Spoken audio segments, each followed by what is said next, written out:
Debenture issued for consideration other than cash, इसका मतलब है कि आपने कुछ और ख़रीदा है और वो ख़रीदने पर आपने उस आदमी को जिससे ख़रीदा है, जो वेंडर है, उसको आपने पैसे देने के बजाय डिबेंचर दे दिए।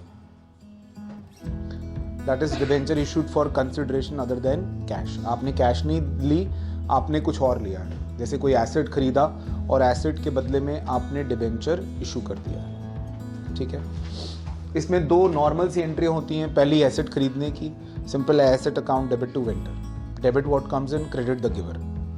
फिर vendor account debit to percentage debenture, debit the receiver, credit what goes out. आप डिबेंचर दे रहे हैं उसको और वेंडर को डेबिट कर रहे हैं। यहाँ पर एक फॉर्मूला इंपॉर्टेंट होता है नंबर ऑफ डिबेंचर्स निकालने का। कब ज़रूरत होती है इनकी? जब डिबेंचर आप प्रीमियम या डिस्काउंट पे इशू कर रहे हैं। इस फॉर्मूले की तब ज़रूरत होती है जब आप डिबेंचर या तो डिस्काउंट पे इशू कर रहे हैं या प्रीमियम पे इशू कर रहे हैं। तो इसका फॉर्मूला होता है परचेज प्राइस ऑफ एसेट, यानी जितने का आपने एसेट खरीदा है, divided by issue price of debenture, यानी कि आपने डिबेंचर कितने का बेचा है, वो प्रीमियम पे बेचा है। तो मान लो 100 का डिबेंचर 10 प्रीमियम पे बेचा तो 110 आएगा। 100 का डिबेंचर 10% डिस्काउंट पे बेचा है तो यहाँ 90 आएगा। That is issue price of debenture. अच्छा, इस केस में कभी कभी हम दूसरे का पूरा बिजनेस खरीद लेते हैं, तब हम एंट्री क्या करते हैं? तब हम एंट्री करते हैं assets to liabilities to vendor, और वेंडर में क्या आता है? पूरा परचेज कंसिडरेशन। जितने का हमने डिसाइड किया है कि तेरा पूरा बिजनेस खरीद रहे हैं और इतने का खरीद रहे हैं, तो वो वेंडर का नाम ऑलरेडी भर देते हैं उतना। ठीक, अब इस केस में कभी कभी डेबिट में या क्रेडिट में डिफरेंस आता है।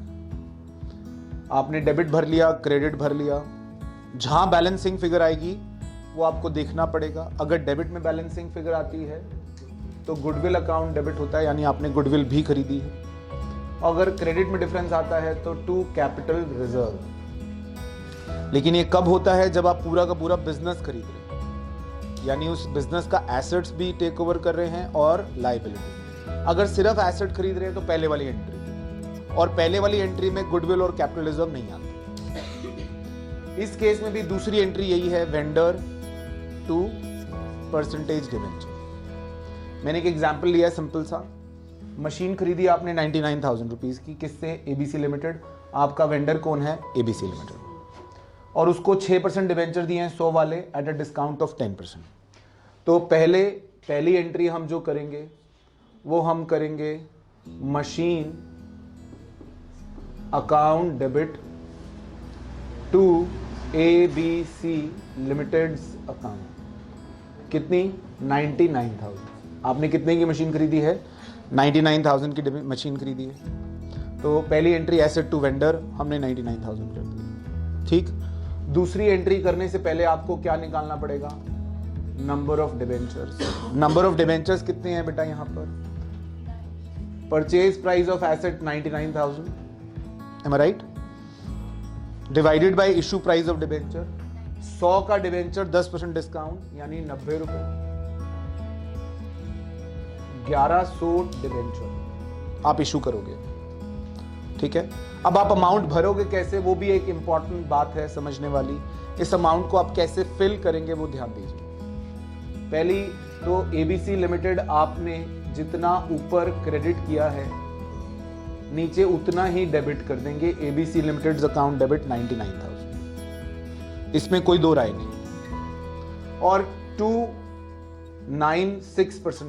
6% डिबेंचर अकाउंट। अब ये डिबेंचर डिस्काउंट पे इशू किया है, discount on issue of debenture account debit. ये लिख तो लिया है, इसमें भरोगे कैसे? इसमें अमाउंट फिल करोगे इस नंबर को यूज करते हुए। जो नंबर आपने निकाला है, वो नंबर क्यों निकाला है? वो इसीलिए निकाला है कि उस नंबर को आप यूज करोगे। तो यहां पर जैसे कि आपको मालूम है कि जहां परसेंटेज डिबेंचर लिखा है वह हमेशा फेस वैल्यू वाला, तो कोई इसमें दो राय नहीं है। तो 1100 मल्टीप्लाइड बाय 100, 1,10,000। और यहां 1100 मल्टीप्लाइड बाय डिस्काउंट 11,000। ठीक है, ये नंबर यहां दोनों जगह यूज हो गया। डिस्काउंट वाले अमाउंट में डिस्काउंट से मल्टीप्लाई कर दिया और परसेंटेज डिबेंचर में फेस वैल्यू से। Have you got this? Understood? अब ये आपको बेटा ये क्या था? Purchase of asset and issuing debentures या फिर debentures issued for consideration other than cash. ये पहली एंट्री फर्क होगा जब हम पूरा बिजनेस खरीदेंगे, बाकी सब प्रोसीजर सेम रहेगा, नंबर ऑफ डिबेंचर निकालने वाला भी। Is that okay? अब आ जाते हैं बेटा debenture issued as collateral security. हम कभी कभी अपने डिबेंचर को कोलैटरल सिक्योरिटी की तरह इशू करते हैं। पहले तो ये समझें कि कोलैटरल सिक्योरिटी होता क्या है। कोलैटरल मतलब कोई ऑलरेडी सिक्योरिटी आपने इशू करी है, वो कम पड़ रही है, तो बैंक ने एक और सिक्योरिटी आपसे मांगी है, उस सेकेंडरी सिक्योरिटी के नाम पर आपने डिबेंचर इशू कर दिया।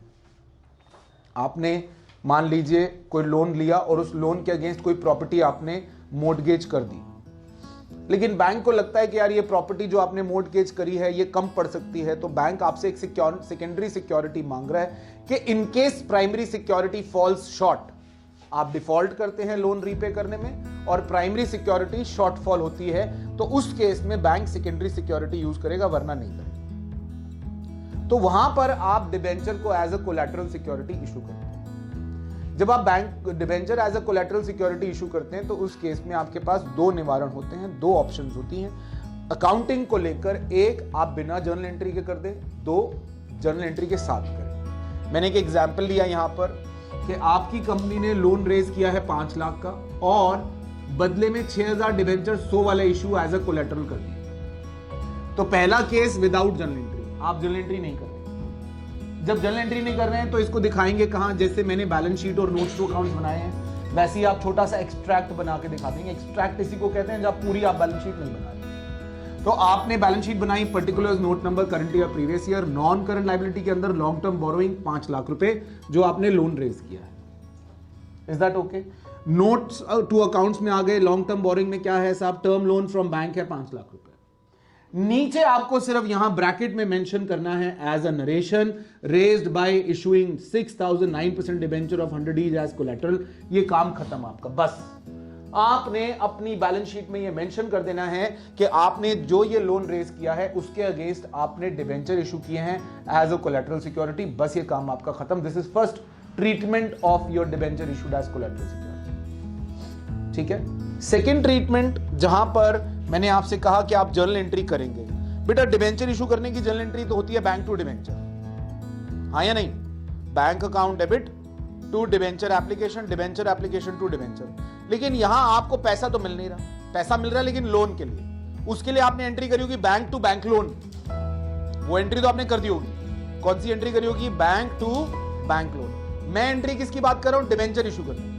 अब जब आपने बैंक को डिबेंचर इशू किया है, उस डिबेंचर इशू करने के बदले में आपको कुछ नहीं मिला, आपको पैसे नहीं मिले, तो एक तरह से आपने अपने लिए एक लॉस खड़ा किया है।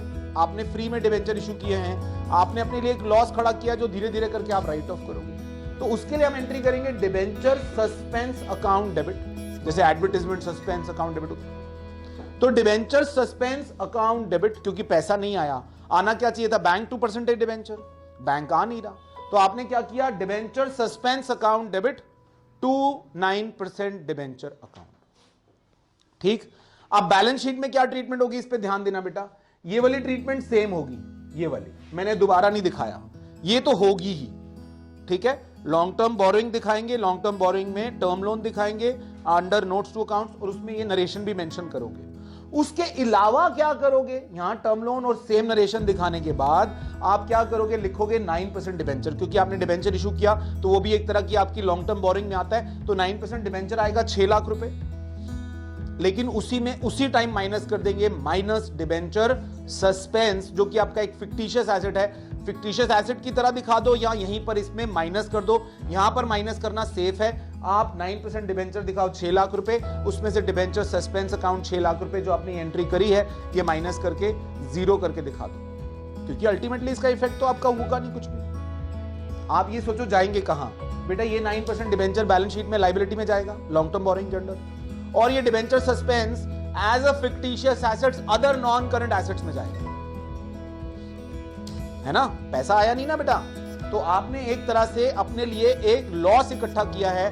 बेटा जितने भी फायदे होते हैं, जितने भी एक्यूमुलेटेड प्रॉफिट्स होते हैं वो लायबिलिटी में जाते हैं, और जितने भी एक्यूमुलेटेड लॉसेस होते हैं वो कहां जाते हैं? एसेट्स में। तो it should go in the assets. या फिर आप यही लाइबिलिटी में आपने टर्म लोन दिखाया, नीचे डिबेंचर लिखे और डिबेंचर में से डिबेंचर सस्पेंस माइनस किया, खत्म। सो दो तरीके हैं आपके पास debenture as a collateral security issue करने के। एक, आप बिना जर्नल एंट्री के सिर्फ मेंशन कर दें कि आपने ये जो लोन रेज किया है by issuing the debentures as collateral. दूसरा, जर्नल एंट्री करें और जर्नल एंट्री के बाद ये ट्रीटमेंट तो दिखाएंगे ही, उसके अलावा एक ये काम और करके दिखा देंगे कि डिबेंचर लिखेंगे, उसमें से debenture suspense minus. I hope it is okay.